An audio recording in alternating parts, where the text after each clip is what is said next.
At 13, my parents ditched me and I went hungry. Years later, when my uncle died, they came sniffing around for millions. Then the lawyer revealed a clause that left them with nothing. My parents walked out when I was a kid. The only person who stepped up was my uncle. I built a life and a business and figured I was done with them. Turns out they had other plans. It got messy. People think when parents abandon you, it ends with a dramatic showdown. Mine was a cold Tuesday. I woke up to a silent apartment and a note on the counter. Up until then, life felt normal. I was Noah, 13, an only child living with my parents. Dad ran a tiny used car lot a few blocks away, the kind with the waving inflatable man in the corner.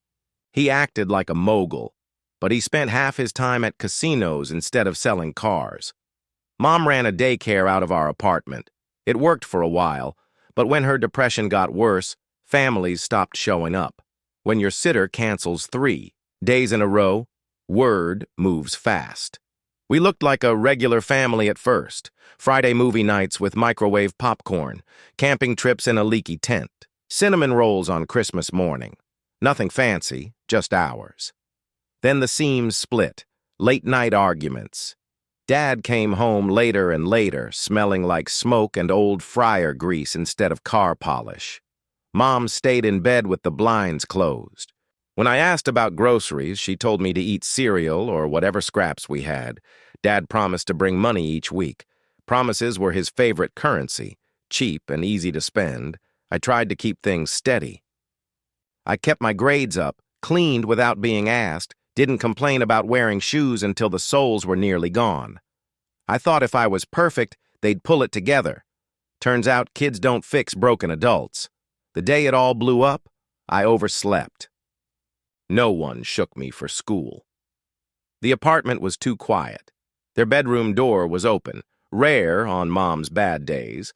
Half the closet was empty. Drawers were cleared, a few socks and random junk left behind. On the counter, a note in Mom's handwriting. Noah, we can't do this anymore. Your Uncle Graham will take care of you. We apologize. 16 words. That was it. I called Mom, straight to voicemail. Dad's phone? Disconnected. I searched the place for an address book. Any contact at all. Nothing. Just me, the note, and silence. That night, I sat on the couch staring at my phone like it owed me an answer. Day 2, the landlord banged on the door about rent. I told him my parents were gone. He looked at me like I was lying and muttered something about social services. Panic hit. Day 3, I caved and called my school counselor. She didn't waste time. Child Protective Services showed up.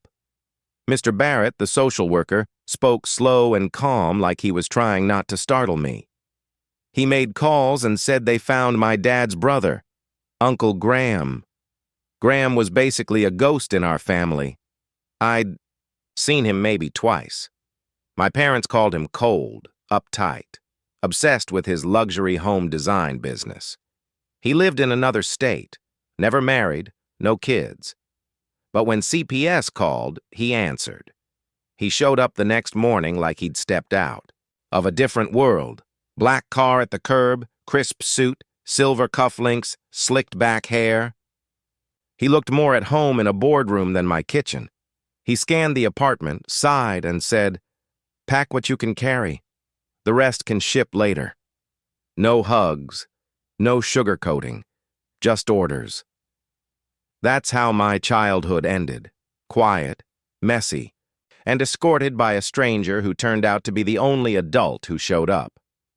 Graham didn't linger.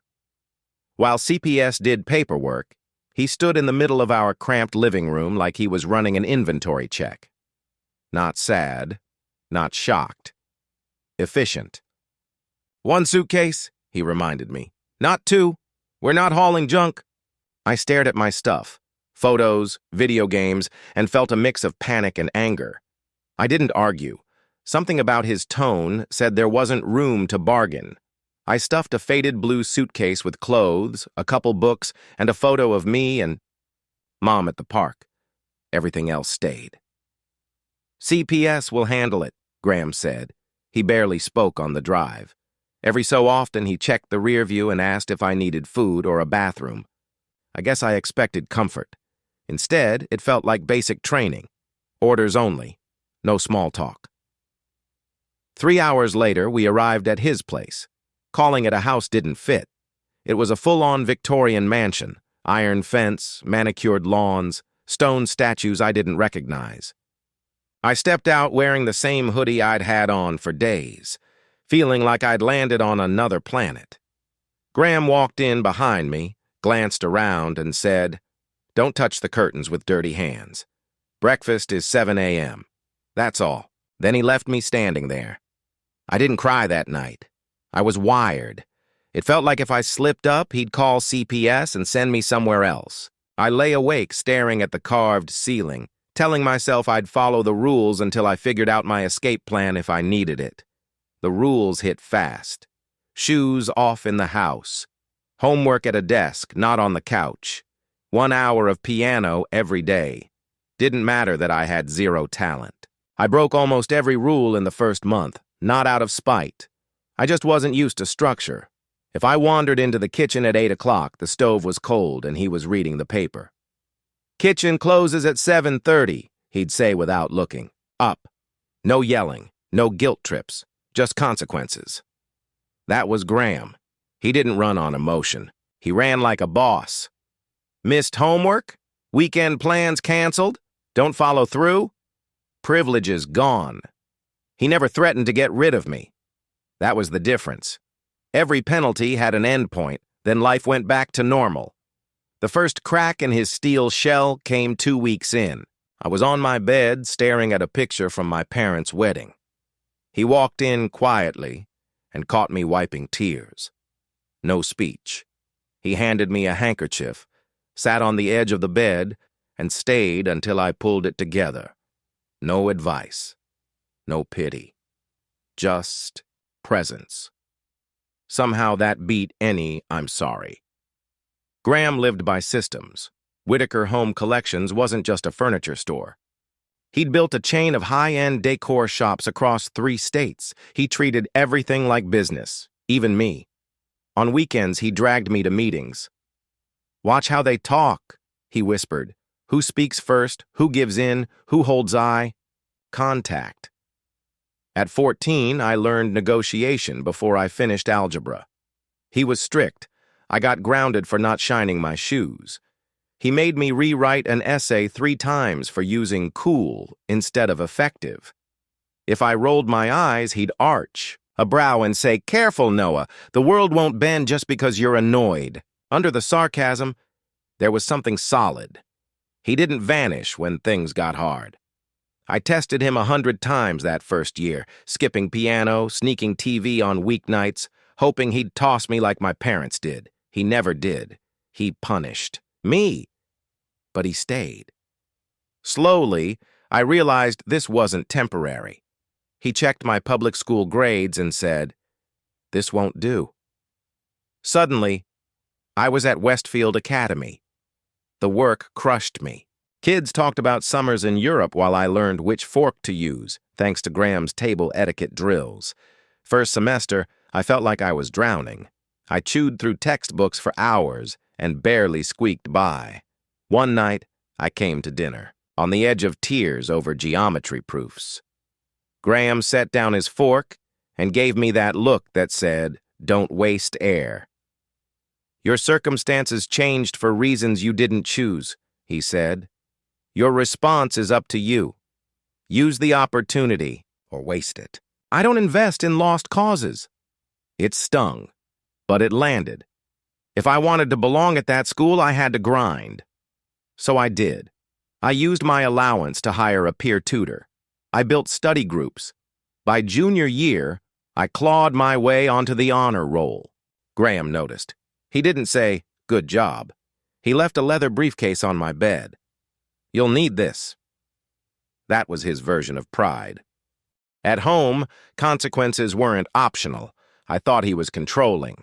Later, I understood. He was training me. Organized, prepared, on time, annoying, yes. Useful, more than I wanted to admit. Teachers praised my prep. Classmates asked for my notes. Graham didn't accept average. Then came college applications. I wanted state. A bunch of Westfield friends were going, and I wanted easy for once. Graham wasn't having it. He dropped a stack of Ivy League and top-tier brochures on my desk. "Apply to these," I snapped. "Why do you care where I go? State's great. It's my life, not your project." He stayed calm. "Your friends are thinking about Saturday nights. I'm thinking about 10 years from now. You have potential. Don't hide in your comfort zone." I fired back. "I never asked to be your project. Maybe I just want normal." He shot back, cool and sharp. "I never asked to be your guardian. Yet here we are. I'm giving you chances. Your parents never had. You're welcome." Steam came out of my ears, not because he was wrong, because it was the first time he said it out loud. Neither of us chose this, but he was trying to give me what my parents couldn't. Later that night, he finally opened up. He told me my dad was a talented math kid who couldn't afford college and pumped gas while Graham got the scholarship. "He resented me for years," he said. "Your mother was smart too, but her chances dried up. I won't let that happen. To you." That changed everything. It didn't make him warm. It explained the pressure. He wasn't just pushing me. He was trying to break a cycle. I applied to 7 schools to prove I wasn't scared. 5 said yes. I chose Northwestern. Good name, good distance. When the acceptance letter came, Graham didn't smile. He slid me a pen. Sign, "Tuition's covered." No drama, just action. Annoying as it was, his method worked.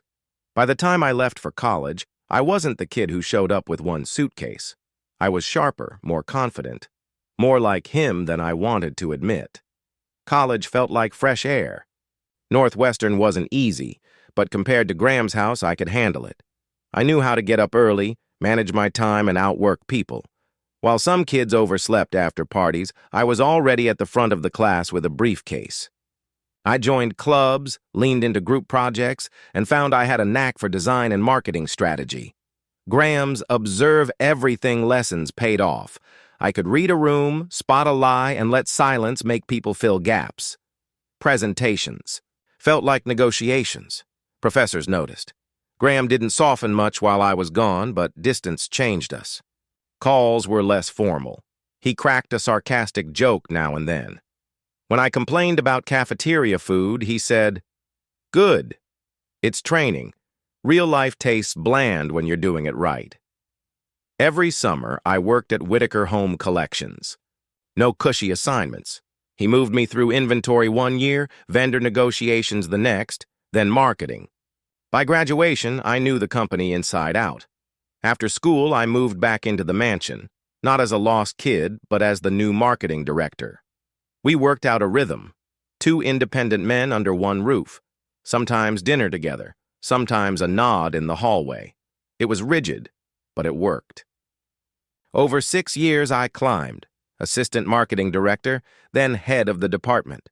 We launched 2 new store formats, rebuilt vendor relationships, and built a profitable e-commerce machine. I was 27 when everything changed. One night, Graham sat me down and said the word leukemia.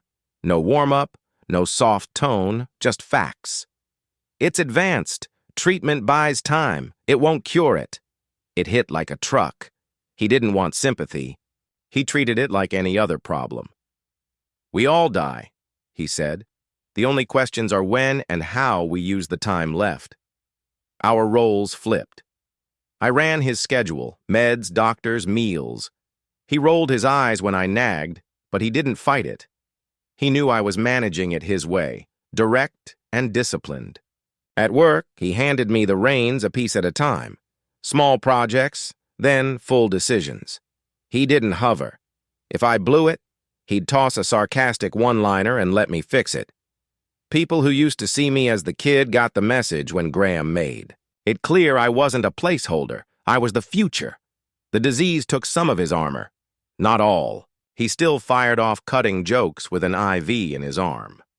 But some nights, quieter moments came through. I helped him into bed once, and he gripped my wrist hard. You were the son I never let myself have. That was Graham's version of dropping, a sentimental bomb. I didn't trust my voice. I just nodded. 8 months later, he was gone. He went in his sleep. The funeral was small, business folks, a few distant relatives, staff who respected him. I stood at the grave and realized the man my parents called cold and arrogant was the only one who showed up and built me into someone who could stand on his own. The mansion felt empty without his dry commentary echoing down the halls. I'd catch myself saving stories to tell him, then remember. But grief or not, I didn't drop the ball. If he taught me anything, it was that action matters more than words. I honored him by keeping Whitaker strong, sharp, disciplined, no half measures. 3 weeks of business, quiet, and too much space. Then a letter from the lawyer. Will reading. I figured it'd be me, a couple business partners, maybe a charity. I didn't expect my parents to walk back into my life. Caldwell, Graham's attorney, called. Calm voice, polished tone, like he'd given the speech 1,000 times. Noah, it's time to read the will. Downtown, next Friday. I said sure, hung up, and didn't think much of it. Friday, I stepped into a marble lobby and saw 2 people I hadn't seen in 15 years. They weren't invited. They'd already made a scene in the foyer. Caldwell let them sit to officially record. They had no standing. My parents walked in like they belonged. Mom wore an outlet store blazer with pearls swinging like she was auditioning for wealthy grandma. Dad had on a too-tight navy suit, jaw clenched like he was closing a deal. They looked at me and froze.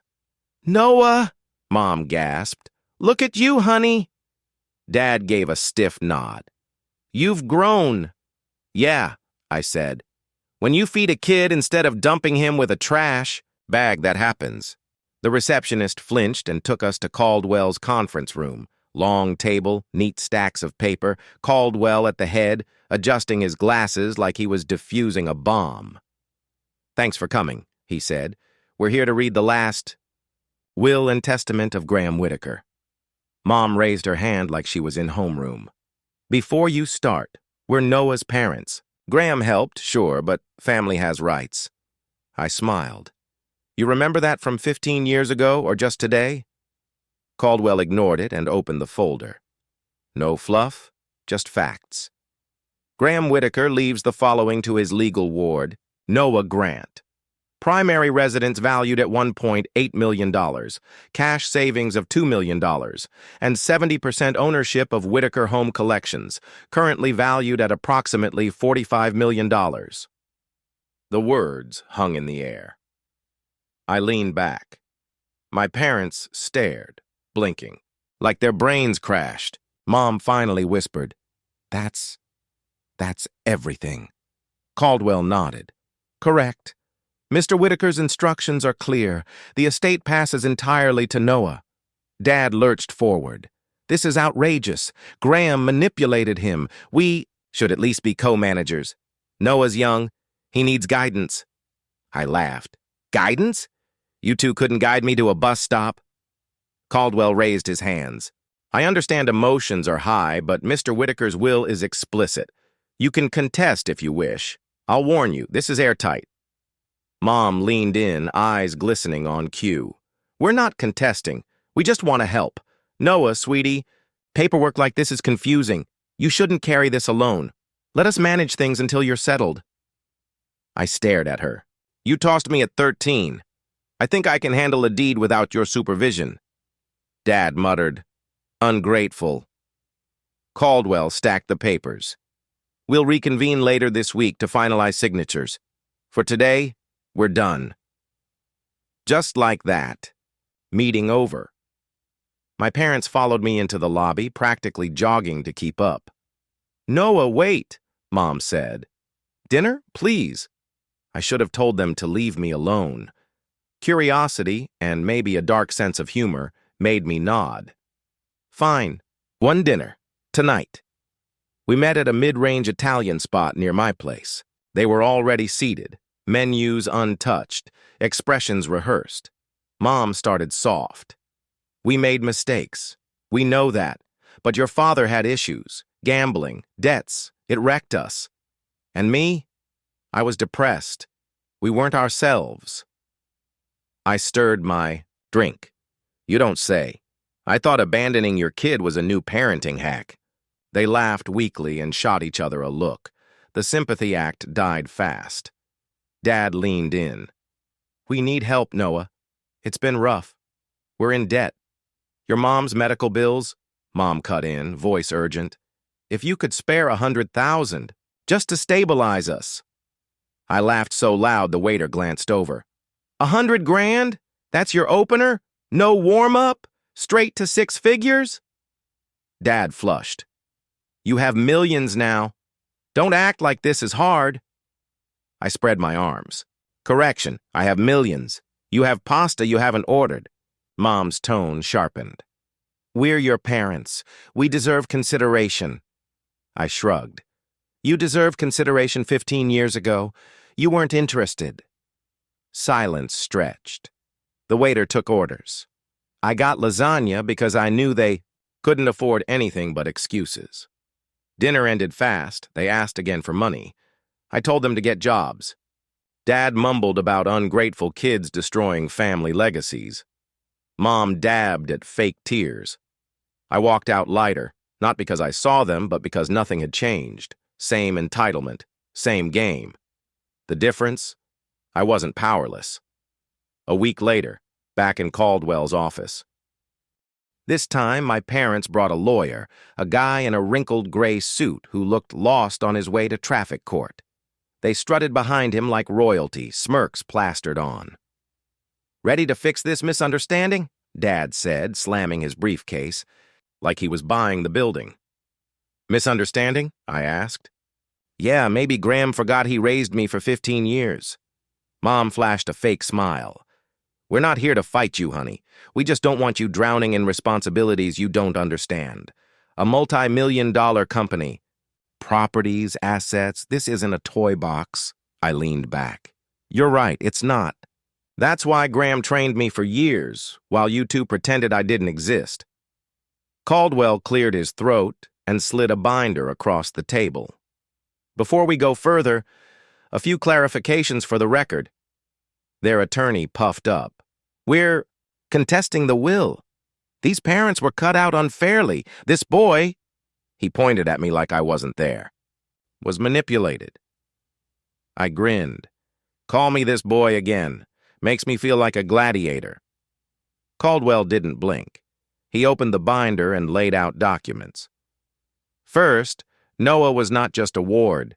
At 16, Mr. Whitaker legally adopted him. Here are the court-stamped papers. The lawyer's pen stopped midair. Mom's jaw dropped. That's impossible. Caldwell pushed the documents closer. Not impossible. Legal fact, which means by law, Mr. and Mrs. Grant, you have no standing in this estate. Dad's face went red. We're his biological parents. I shrugged. Congrats. Biology makes you donors, not parents. Caldwell continued steady as ever. Second, Mr. Whitaker anticipated this. He hired private investigators. We have reports documenting repeated attempts you both made to extract money from him. Phone records, transfers, emails. He tapped the binder. It's all here.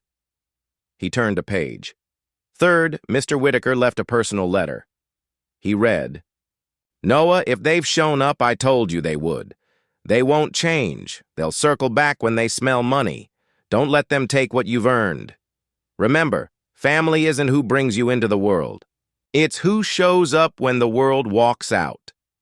Silence. Then Caldwell dropped the hammer. Lastly, the nuclear clause. If anyone contests this will, all assets, house, cash, company shares, automatically go to charity, specifically the Children's Cancer Foundation. To be clear, only parties with legal standing can trigger the clause. Outsiders cannot. Mr. and Mrs. Grant have no standing. I laughed. Please, sue me. The only thing you'll win is a fundraiser. Mom slapped the table. This is theft. You can't steal our son and our inheritance. Funny, I said, leaning in. Last I checked, you already threw your son away. You're just mad someone better stepped in, Dad sneered. You'll regret this. I leaned back.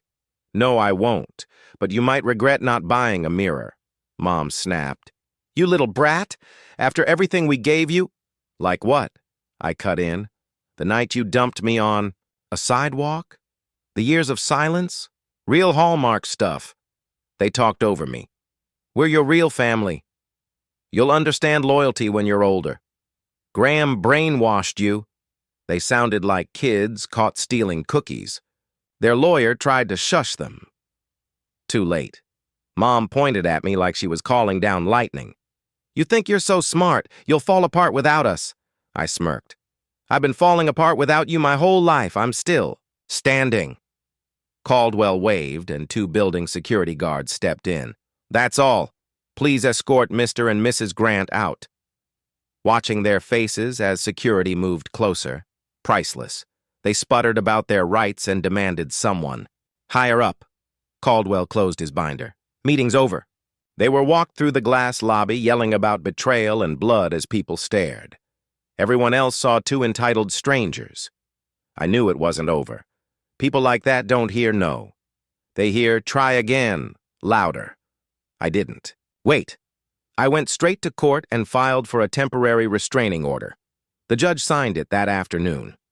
That night, a process server handed them the papers. I emailed the case number to the police so it was on file. I expected a week before their next stunt. They didn't make it 48 hours. The driveway camera caught their rental creeping in after dark, headlights down like Hertz offered stealth mode. Mom dressed like she was headed to church. Dad looked like a budget motivational speaker. They marched up the driveway like they owned it. The doorbell rang non-stop. I cracked the door and blocked the entry. Restraining orders active. You can't be here. Mom smiled that fake smile she used when she wanted something. We just need 5 minutes. Great, I said. Take it outside the gate. You've got 4.5. They shoved past me like I was a building manager. Dad looked around the foyer like he was mentally posting everything on Craigslist. Mom ran her hand along the banister like she was picking spots for her vases. This house was meant for family, she said in her sales voice. It is, I said, just not the kind that leaves their kid and comes back 20 years later with an ask. Her smile cracked. Dad stepped in. Drop the attitude. Without us, you'd be nothing. You owe us. I pointed at the red light in the corner. Say it louder for the camera. Judges love this. His face turned purple. Mom tried guilt. Raising kids is hard. We sacrificed. You're ungrateful. Dad puffed his chest, barked about respect. It was like a bad community theater contest. Who can sound more delusional? I didn't bite. I leaned on the wall and let them run out of lines. When they finally did, I nodded toward the driveway. Time's up. Walk, or the cops will give you a ride. Dad smirked. Call them. We'll tell them our son locked his own parents out of their home. Perfect, I said, dialing. Make sure you spell trespassing right. Cops showed up faster than I thought. They already knew about the order. They asked a couple courtesy questions, but their faces said they were over it. You've got 60 seconds, an officer told my parents, or you leave in the back seat. Mom delivered one last pity monologue. Dad muttered about misunderstandings. Didn't matter. They got back in their rental and peeled out smaller than I'd ever seen them. For the first time, I realized they weren't powerful or scary, just loud. The house felt different after that. Not heavy, secure. No one circling. It was mine. Graham's legacy. I wasn't letting 2 freeloaders with my DNA tear it apart. I didn't waste time. The next morning, I met with operations and finance. We did it Graham's way. No fluff, no dead weight. We cut products that didn't sell, fixed the shipping system that was draining cash, and rebuilt the website so it didn't look like it was wired to dial-up. In 2 months, online sales doubled. Stores moved inventory once we stopped letting. Boxes rot in the back. By end of the quarter, we greenlit 2 new locations, sites Graham had circled years ago. This time, it wasn't a gamble. It was tight and profitable. Employees noticed. At first, they figured I was the kid who lucked into a company. But when problems got solved before they blew up, paychecks hit on time, and I wasn't hiding in a corner office, they started bringing me real issues early. That's how you build trust. Not with speeches, with results. At home, I dug through Graham's files. One box stayed closed until I was ready. A wooden chest he kept locked. Inside, ledgers, letters, envelopes labeled by year, breadcrumbs. The latest said, "When you're ready." Inside, a single line. Trust yourself. Don't wait for permission. Build it better than I did. Short, clean, exactly him. The cameras stayed on. Maybe my parents would try again, maybe not. Entitlement doesn't die. It hides until it thinks you're tired. I wasn't. Every time I drove past a new build site, every time a balance sheet went black, every time I locked up the house and felt steady, it was another nail in the coffin of their control. They had their shot when I was a kid. They threw it away. Graham picked it up and turned it into something. Now it was on me to make it grow, not just survive. That kept me moving. The last time I saw my parents was on a blurry video from outside the fence. They idled past with the windows down, looking in like tourists who couldn't afford the ticket. They didn't stop. They didn't ring. They just stared, knowing the only way they'd see inside again was through the cameras. I didn't wave. I didn't step outside. I let the camera record them shrinking away until they were gone. Graham told me once, "Some people grow when they lose power, others shrink. Your parents will shrink. You won't."